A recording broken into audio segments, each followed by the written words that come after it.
Okay. Way to go. All right. Take 3. 300.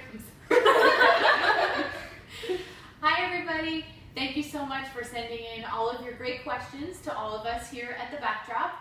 We received so many wonderful questions that we decided just to take the top 2 from everyone for this round, and then hopefully in the future when we do this again, we'll circle back to those that we didn't get to for the next time. So we're going to start off with Jackie. Hello. So our first question comes from Emily. She says, I want to try the boyfriend jean trend, but they all look so frumpy on me. How do I find the right fit?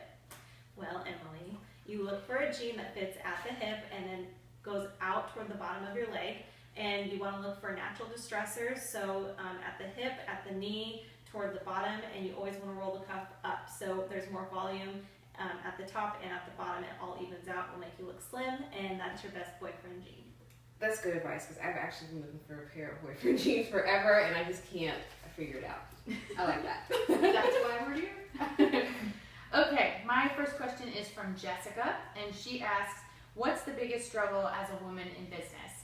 And I think that for me, the biggest struggle has always been just to find my voice and to be heard among a really competitive industry, to be heard among a lot of different businesses, and to just be powerful as a woman, to not only have the courage to go after my own business, but to be heard in the message of all the outside noise.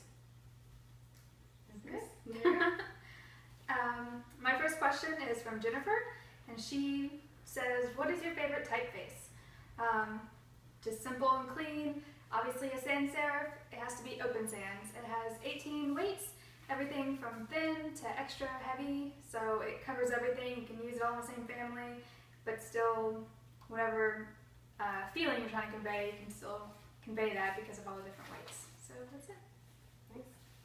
That's good to know, especially like on the blog. I'm trying to put in little tidbits here and there on the pictures, and I always feel like it looks off. So I'm going to start using different weights. Sam's your girl. Okay, my turn. Question is from Candace. Thank you, Candace, for writing in. I see you do a lot of wedding photography. How far in advance would you recommend booking you for a wedding and engagement shoot? I want to use my pictures taken at my engagement session as decor for my wedding. Actually, that is an excellent question. A lot of brides these days are doing that. They're taking their engagement photos and they're using them as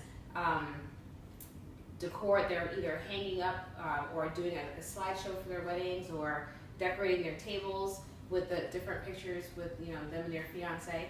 So I would definitely recommend 3 to 4 months to schedule a shoot like that, because from the point after I take the photo, then you have to figure out like what type of paper, and it takes time at the printers to make sure you have just the right look and feel for what you're trying to do. So I would definitely recommend no less than 3 or 4 months. And we have a new bride coming up, so she's taking all these tips in. So the next question comes from Kate. She says, I have an event coming up but can't spend money on a new outfit. Is there a way to make an old dress look new? Of course you can. You have to accessorize. And so everything from a necklace down to the rings, bracelets, you name it. Anything you can do to make your outfit pop. I like statement necklaces. They're my favorite thing. I feel like they can make anything look new, take anything up a notch. So jewelry, ponchos, wraps, you name it, it'll make your outfit new in no time. Where'd you get that necklace? ASOS. Ooh. Love Yes. that store. Me too. Love them, love them, love them. I forgot my bracelet. I feel naked. My bracelet. All right, let's see. My next one is from John. John, thank you for being a guide that's following everybody on the Backdrop. And your question is, what is the best way I can make my small business stand out in such a competitive world? And I think for that, it's all about relationships and about building those relationships with your customers, with your online presence, with your followers, being really interactive, showing that there is a personality behind the brand, I think is the most important thing to really stand out. Sounds good. There you go. My next one is from Rachel, and she asked, what is your first step when starting a design? When starting anything, if it's motion graphics or print or web, I always start with colors.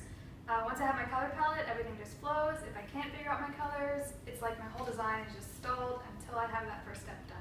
So yeah, Nice. What are your Okay. wedding colors, by the way? they are mint, gray, and red. Ooh, Nice, that's nice. nice. Pretty. Mint is really hot right now. Yeah. And it was the first thing I did. And Bella knows that. That's why she's wearing a mint collar. There you go. With the bling, oh my god. She follows Jackie's blog. Okay, last but not least, another guy, Jacob. This question says, do you recommend natural light or artificial lighting for most photo shoots? Well, Jacob, I personally am partial to natural lighting. I'm definitely more on the expert side when it comes to that. I'm not really big into flash or artificial lighting. I think a photograph looks so much nicer when it's enhanced with natural light, because that's the way your eyes actually see that memory. And so I want to definitely make sure that you are left with what it actually looked like, the moment or the time period that you're taking the photo, how it actually looked versus all the enhancements and artificial stuff that flash ends up giving you. So I'm definitely partial to natural light.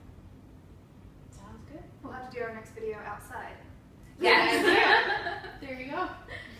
Well, thank you so much to everybody who wrote in. Please keep your questions coming. You can either email us on our website at studiokorlando.com, and don't forget to follow all of our blogs on our website as well, studiokorlando.com/thebackdropblog. Thanks so much, everybody. Thank you. Bye. Bye. Bye from Bella. Bella was falling asleep while you were talking. It was so funny.